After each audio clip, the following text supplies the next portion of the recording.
My name is Claire, and I still feel my stomach drop when I think about that day. Because it started like a normal family gathering and ended with me sprinting through a neighborhood, screaming my daughter's name while everyone around me suddenly realized that the funny little joke my sister made wasn't funny anymore. It was my mother's birthday party. The kind of event our family always pretended was simple but somehow turned into a performance. My mom loved the image of a perfect family, so she wanted a backyard brunch with pastel tablecloths, matching plates, and enough food to feed a small army. My husband Ethan and I arrived early because we always did, partly because we were raised to be helpful and partly because showing up late meant giving my sister, Vanessa, more time to build a story about how irresponsible I was. My kids were with me. Sophie, my 6-year-old daughter, and Ben, my 3-year-old son. Sophie was the kind of child who absorbed everything around her like she was collecting it for later. She noticed tones of voice, facial expressions, the small differences between nice and mean. Ben was a tornado in sneakers, running from one shiny object to the next with a sticky hand and an innocent grin. Vanessa was already there when we arrived, sitting at the patio table like she owned the air. She had her perfect hair, her perfect smile, her perfect laugh that always sounded just a little too loud. Vanessa didn't have kids. She liked to talk about that like it was a sign of her freedom and intelligence, like motherhood was a weird hobby she had chosen not to waste her life on. She wore it like armor. As soon as we walked in, she glanced at my children and smirked. "Well," she said, loud enough for everyone to hear, "here comes the circus." I froze for half a second, but I forced a polite smile because that's what you do in families like mine. You swallow the insult, you pretend you didn't hear it the way it was meant, and you move on because calling it out would make you dramatic. Ethan squeezed my hand gently. He'd learned Vanessa's game. She poked and poked until you snapped. Then she acted like you were the problem. "Let's just get through today," he murmured. I nodded and led the kids toward the yard where my mom was arranging flowers. My mother cooed at the kids, giving them each a hug, telling Sophie she looked so grown up, and telling Ben he was so handsome. For a moment, it felt like the day might actually go smoothly. It didn't. The guests arrived in waves. Aunts, uncles, cousins, family friends, people who loved gossip disguised as concern. The yard filled with voices and clinking glasses. Someone put music on. Kids ran around the grass, and adults hovered near the food like they were guarding it. Sophie stayed close to me at first, holding my hand and tugging my sleeve every time she wanted something. She was shy in crowds, especially when Vanessa was around. Sophie didn't trust Vanessa. She never said it out loud, but I saw it in her body language, the way she leaned away when Vanessa leaned in, the way her eyes dropped when Vanessa spoke too sharply. Ben, on the other hand, had already found a soccer ball and decided it was his life's mission to kick it in every direction possible. I tried to relax, I really did. I chatted with cousins, helped my mom refill drinks, and kept one eye on the kids. Ethan stood near the fence talking with my uncle, occasionally glancing over to check on me, like he could sense the storm building even when it wasn't visible yet. Vanessa drifted through the party like she was hosting it. She wasn't, but she liked attention, and she liked controlling the room. She laughed loudly at her own jokes, interrupted people mid-sentence, and kept making these little comments about parenting that were just sharp enough to sting but smooth enough that if you challenged her, she could say, "Oh my God, I was kidding." At one point, Sophie accidentally bumped into the table and knocked over a plastic cup of lemonade. It spilled across the tablecloth, dripping onto the grass. It was a minor thing, no glass broken, no one hurt. I immediately grabbed napkins. "It's okay," I told Sophie, crouching down to her level. "Accidents happen." Sophie's eyes were wide, her face red with embarrassment. "I'm sorry, Mommy," she whispered. "It's fine," I said, kissing her forehead. "You didn't do anything wrong." And then Vanessa appeared, drawn to the moment like a shark to blood. "Oh, wow," she said, laughing. "Classic, Claire, you really should train them better. It's not that hard." I felt heat rush up my neck. "She's 6, I said evenly. She bumped the table. "It's lemonade." Vanessa smiled wider. "Right, and next it'll be someone's phone, someone's outfit, someone's expensive plate.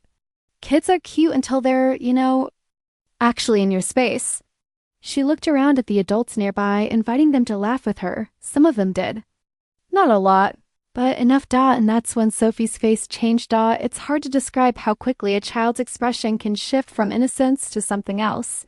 Sophie's shoulders pulled inward, her eyes dropped. Her mouth tightened like she was trying not to cry. She didn't look at Vanessa. She looked at me like she was searching my face for proof that Vanessa was wrong, that she wasn't a joke. I stood up slowly. Vanessa, I said, keeping my voice calm. Don't talk about my kids like that. Vanessa raised her hands. Dramatically, oh my God, here we go, I'm just joking. Everyone relax, but she wasn't joking. She never was. I took Sophie's hand.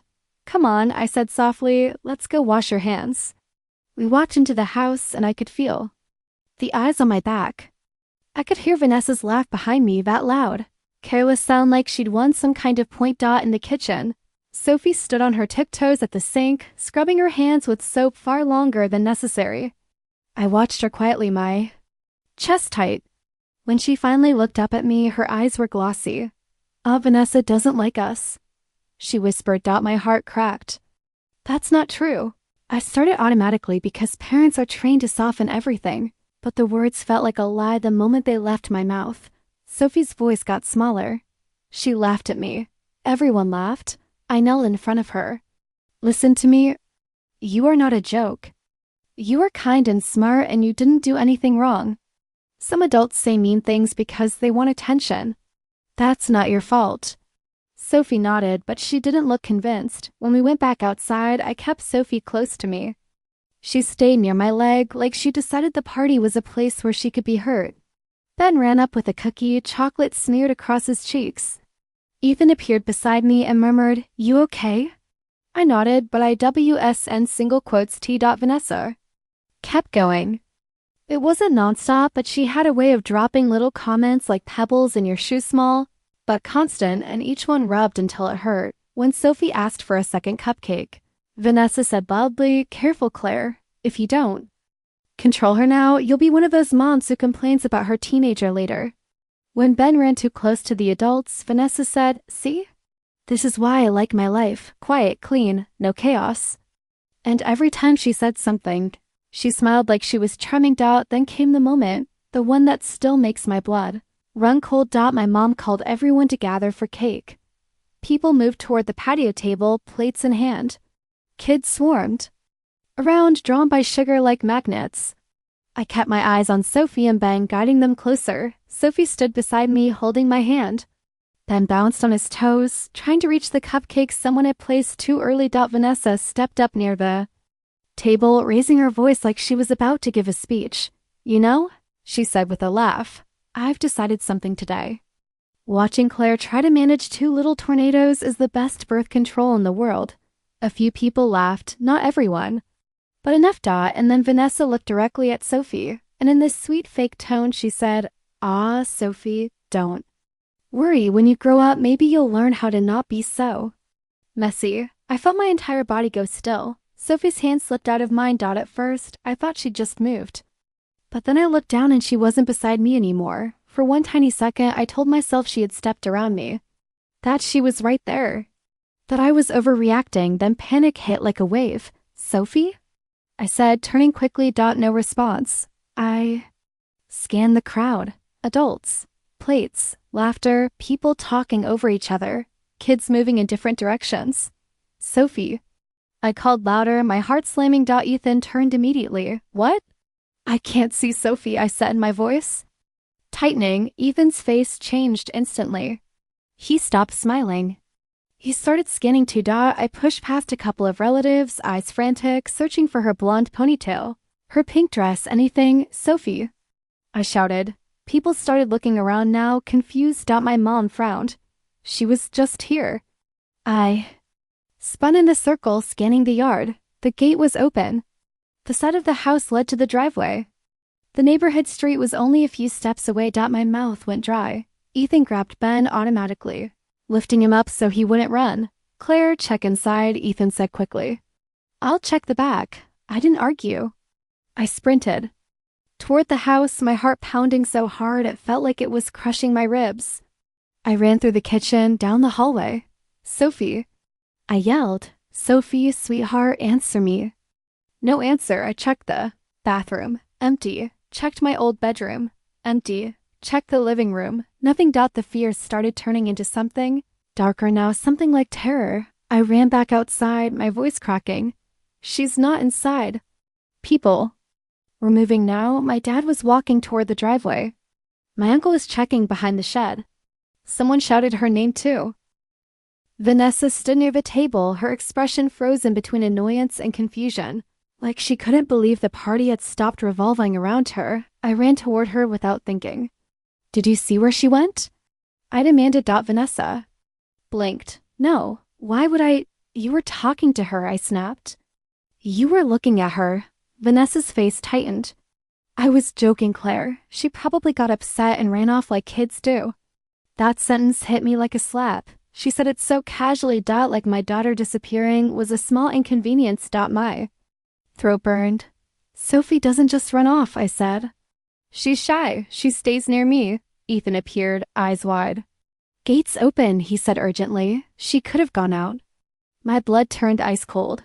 The street. Cars. Strangers. Anything. Bolted toward the gate with Ethan right behind me, my legs shaking. Outside the yard, the driveway stretched toward the sidewalk. I looked left and right, scanning the street for a small pink dress. Nothing. I started running down the sidewalk barefoot, not even aware that I'd lost my shoes somewhere, screaming her name until my voice cracked. Sophie. Neighbors opened doors. A woman watering flowers looked up startled. A man walking his dog stopped. My daughter. I gasped.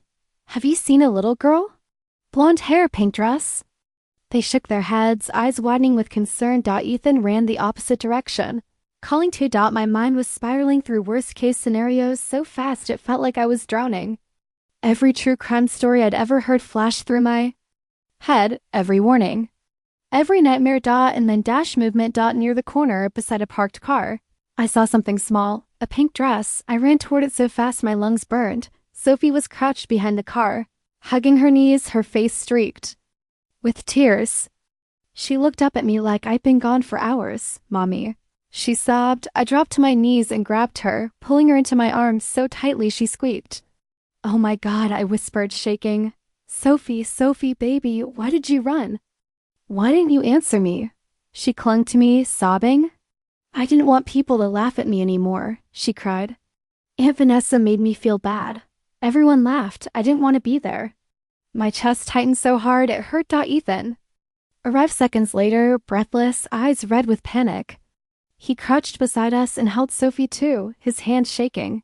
We found her. He yelled back toward the house. I held Sophie for a long moment, just breathing her in, making sure she was real, making sure she was safe. Then I stood still holding her hand and I walked back toward the yard with a kind of calm I didn't recognize in myself. Everyone was gathered near the gate now, faces pale. My mom rushed forward, tears streaming, pulling Sophie into her arms. Oh, thank God. She kept repeating. People murmured apologies. People looked embarrassed. People suddenly understood that what had happened wasn't dramatic or overreacting. It was real fear. Vanessa stood near the table, arms crossed, looking irritated like the attention wasn't on her anymore. I walked straight up to her. Vanessa opened her mouth. See, she's fine. Kids run off sometimes. Stop, I said quietly. She blinked. What? I said stop, I repeated, louder now. You don't get to insult my children and then act like it's normal when my daughter runs away. Crying. Vanessa rolled her eyes. Claire, you're being dramatic. I was joking. I pointed towards Sophie, who was clinging to my mom's shirt, still shaking. That's not a joke, I said. That's a child who felt so humiliated. She hid behind a car in a street because she couldn't handle being laughed at. Vanessa scoffed. If she's that sensitive, that's on you. The words hung in the air. And for the first time, nobody laughed with her. My uncle frowned. My aunt stared. My dad's face hardened. I felt something in me snap, not rage, not screaming, just a clean break of tolerance. You don't get access to my kids anymore, I said, my voice steady. You don't get to speak to them, about them, or around them like they're entertainment. Vanessa's eyes widened. Are you serious? I've never been more serious, I said. If you can't treat my children with kindness, you don't get to be part of their lives.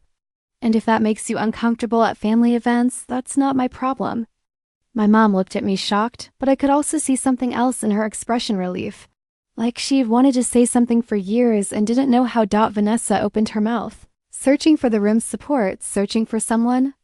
To tell her I was overreacting. No one did. Ethan came beside me, putting his hand on my back. We're leaving, he said calmly. And we did. We packed up our kids, took them home, gave Sophie a warm bath, and sat with her until she fell asleep.